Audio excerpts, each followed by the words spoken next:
Hi, Colin. How you doing? I'm doing extremely well because you're my last interview.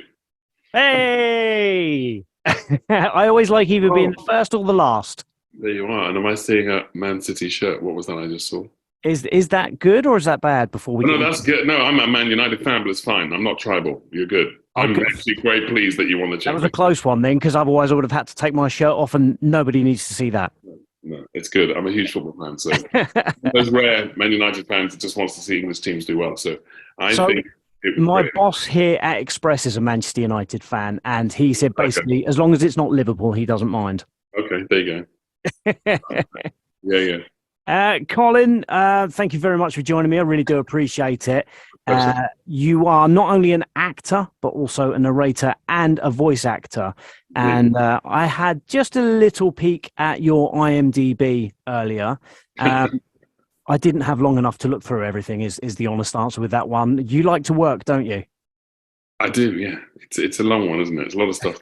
Although I was just saying on a previous one that previous interview, they were saying, "What are you doing next?" I said, "Actually, people keep asking me what am I acting in." And I go, "I'm being more of an activist than an actor at the moment." Yes, yes. So, well, this is what we're here to talk about. Yeah, We're here to talk about prostate cancer because this is something. So, I'm 41, right. and this is something that it affects so many men, and certainly men. I like I say, the reason I mention my age is very recently I had an overall health checkup, and I've recently been to have my eyes checked and my hearing checked and all the other bits. So, I'm aware at the Right. age of 41 that I'm now approaching that age where I'm going to need to have regular checkups and bits and pieces like that.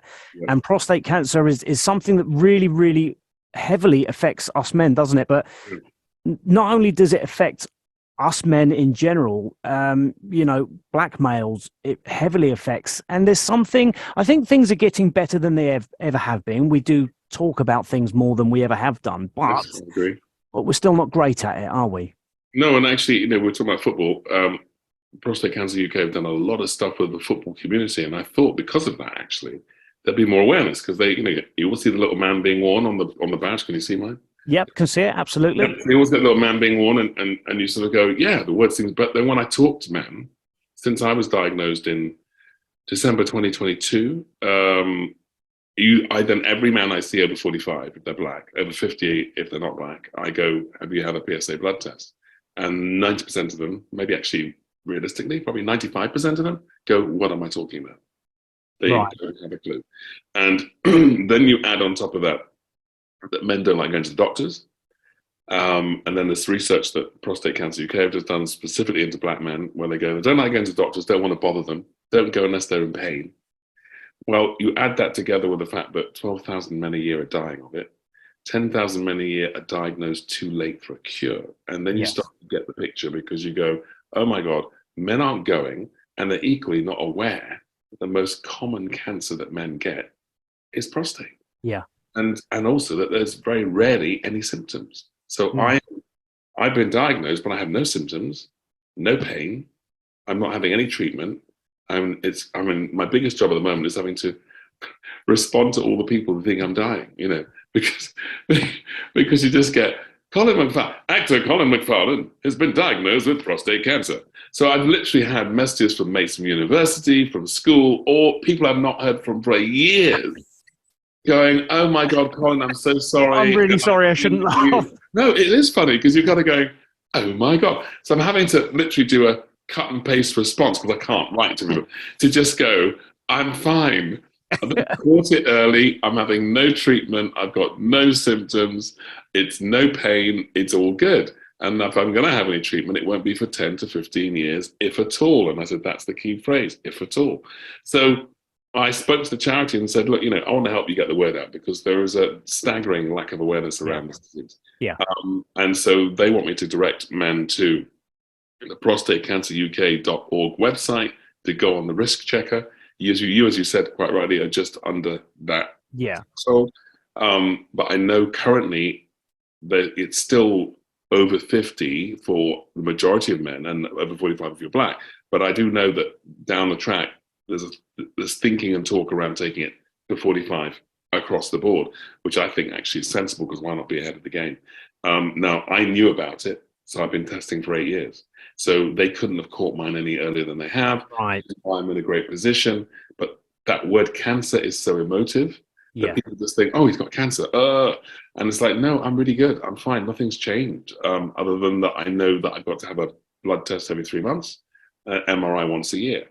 But if it's not aggressive, which mine isn't, then it's very low risk. It's basically, they said to me, Colin, yours is so tiny. If we had the old MRI, we wouldn't even see it. Wow. Okay. Okay.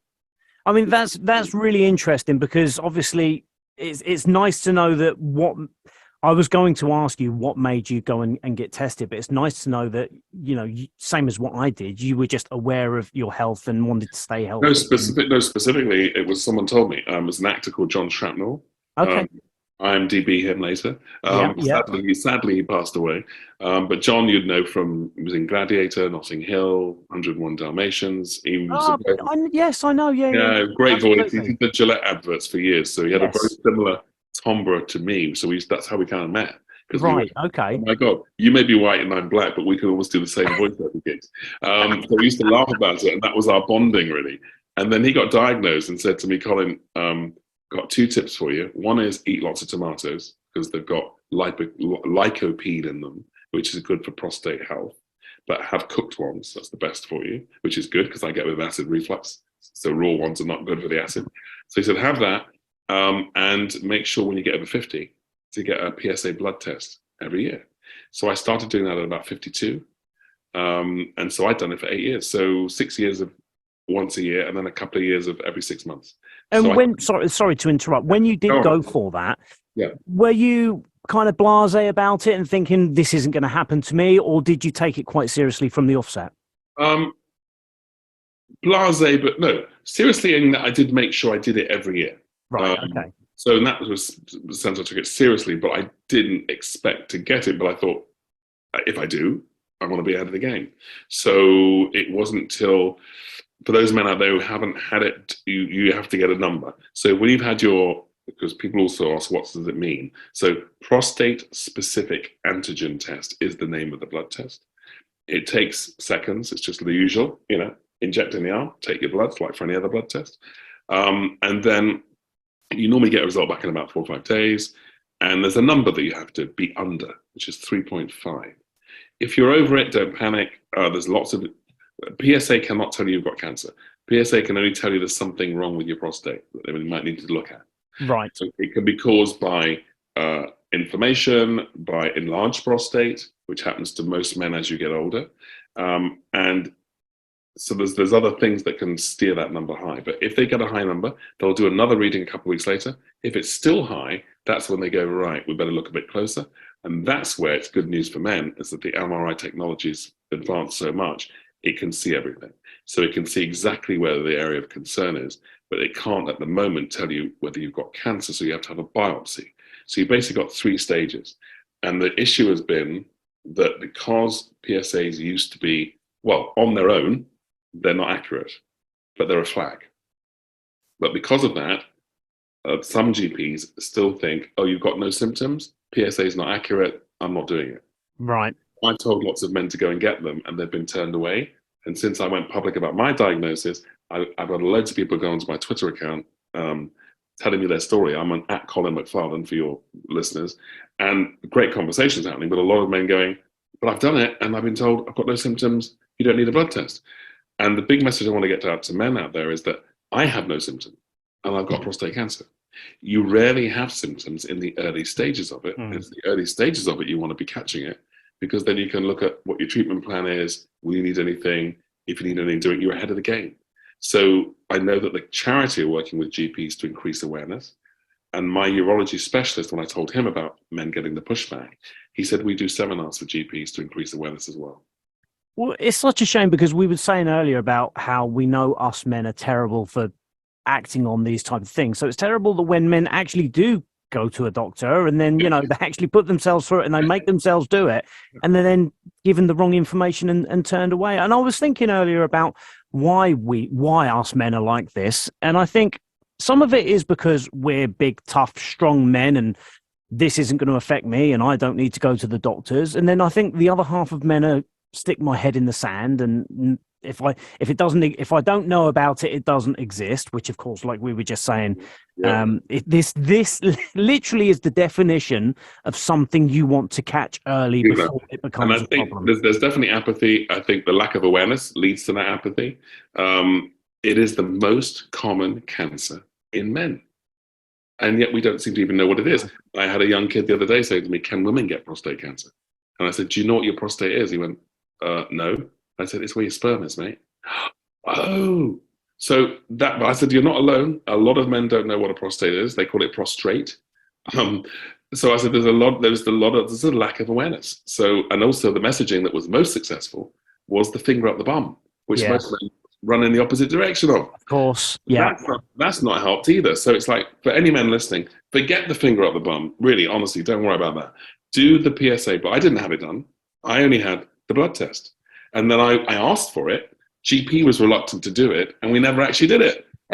It went from that to him going, actually, you got a high reading, let's do the MRI. But he was more reluctant than me. I was the one going, I should be having this thing. He's going, well, maybe when you get results to your blood test and you pop in, maybe we'll. But he kept putting it off.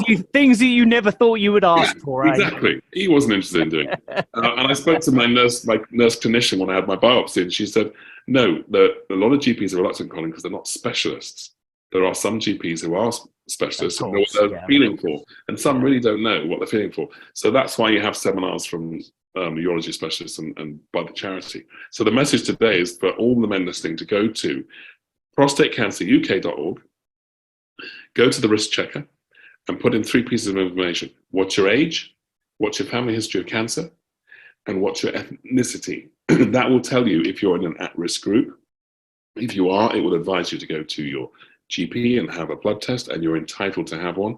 If you get the pushback, I would say to everyone, say to your GP, that geezer Colin McFarlane that's in Batman and is the voice of the cube, he's got prostate cancer, but he hasn't got any symptoms.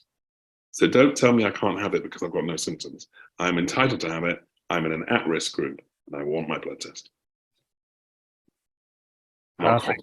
I think that, fingers crossed, I really believe that message I will personally put out there. I know you're doing amazing things. How old is your dad? How old's your dad? My dad is 68. Has he done it? Is he all over it?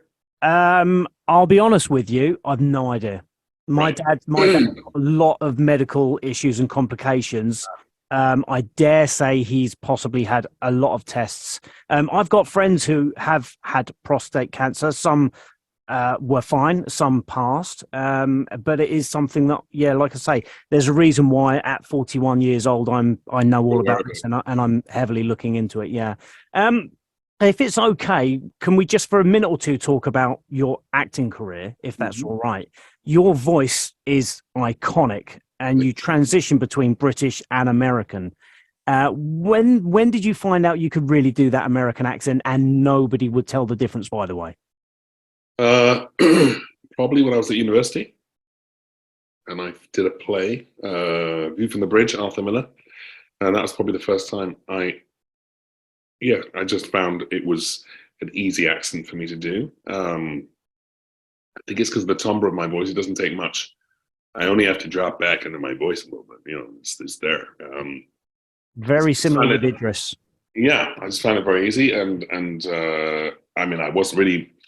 Many years, people have said, "Why don't you just go and sort of live in America and sit out there?" And I've got mates who keep saying, "Oh my God, you work all the time," and you go, "Yeah, but you want to be with your friends, with your family." And so I've never really. I'm still literally, and it wasn't long ago that someone was asking me to kind of go and work out there, and I was like, oh, I love doing American films, but I love doing them from here, really. Yeah, well, I mean, a lot of them are made here, and let's face it, there have been many English actors who have gone to live and conquer America to only move back 5 or 6 years later because they just don't like it. Yeah, it's not the greatest place to. A mate of mine was doing the Star Trek series, and I went, "Hey, well done, congratulations!" And he lasted 6 months and said, "I hated it." Yeah. I've spent some time out there, and it's nice to go out there for a few months, but it's also nice to come back home. I said my standard answer to that at the moment is I'm more an activist than an actor at the moment. Yeah. So I'm doing a lot of stuff around this, and then I'm doing a lot of stuff around Windrush. Okay. We'll hear more about that in October, my father was in the RAF and he came over here. He was from Jamaica and came here in the 50s. And basically, he was in the RAF for 30 years, got an MBE. But he's very sad about what's happened. And there's a lot of injustice still going on that people aren't really aware of. A bit like prostate cancer, really. There's a lack of awareness around it. So I thought, what can I do? And then I got an interview for him in one of the papers and the Mirror, and it got a lot of reaction.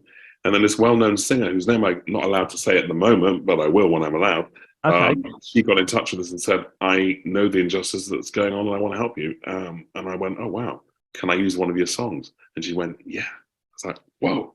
So we're going to do a song with a video for Black History Month to change the court of public opinion and get people to understand what's really going on. Brilliant. So that's a big thing I'm working on. So that's kind of taking up a lot of my headspace. So I sort of think, between Prostate and Windrush, I think that's probably why I'm not going to jump into anything just yet. And I'll probably just do the voiceovers, which pays the bills. Do you know what I mean? Well, when you do that, please come back and talk to us again, absolutely. because I would greatly appreciate it. And I know that we're sort of being rushed to finish, but I love the fact that in your acting career, you've gone between these very serious, dark characters, such as in Commissioner Loeb in the Batman series, and then my son, who absolutely loves Supertato. Yay! And Hey Dougie. And we sit and watch all of those. So I think it's crazy that I love you for this and he loves you for that. That's great. Well, there's more Supertato coming. They're dropping another 15 episodes, I think, soon. So it's doing really well. It's a great show. I mean, I only do the intro. Actually, no, I do some of the characters. I think I'm sort of guest characters in 3 or 4, but obviously I'm the big voice at the beginning of every episode. Hi, super viewers, and welcome to the Veggie Aisle. Here's Supertato, and there's Evil P. So yeah, it's great fun. We love it. Not only do we watch it, we've got the books. We read the books and everything else like that. So yeah, it's just fantastic. Colin, that's before you go, as it is Father's Day that is coming up, and that's part of the campaign with Prostate Cancer UK. I just want to say to all the men out there and the women, encouraging their men, do remember, yes, go to the website for the risk checker. Any questions about prostate, there's also a specialist nurse's number on there you can talk to. But also remember, for the men who might be reluctant to go to the doctors, there are others that might be affected by prostate cancer. So there is a genetic link. My brother, for example, has it as well. So men, you have a responsibility not just to yourselves, but to other members of your family. If you have a daughter and you have prostate cancer, it's a very small risk, but there is a risk that if she shares the same gene as her father, that she would be at higher risk of ovarian and breast cancer, for example. That risk is only 5%. That's very small. But which one of the men that gets prostate cancer is in that little small window of possibility? So if that's another reason to encourage men, if you're not going to do it for yourself, do it for your daughter, then think about that. And ladies, push your men. If they're over 45 and they're black, 1 in 4 men get it. Please tell them to go and do it. And if they're not black, over 50, and then you'll be lucky like I am. You'll catch it early, and you've got all the options ahead of you, and life is golden. Otherwise, you leave it, and you wait for that back pain, and life is not good. No. Colin, it's been absolutely superb talking to you. Thank you very much. Like I say, hopefully we will talk again in October. I would absolutely love that. So fingers crossed we get that opportunity again. Thank you very much for joining us, and we will spread that word and get the message out there. Thank you. Great to talk to you. All the best, Colin. Thank you. Bye. Congratulations, Man City. He says, certainly is that Man United fan, but it's fine. I'm going to clip that now and just have that going round. Yeah, go on loop. Cheers, mate. Thank you. Bye.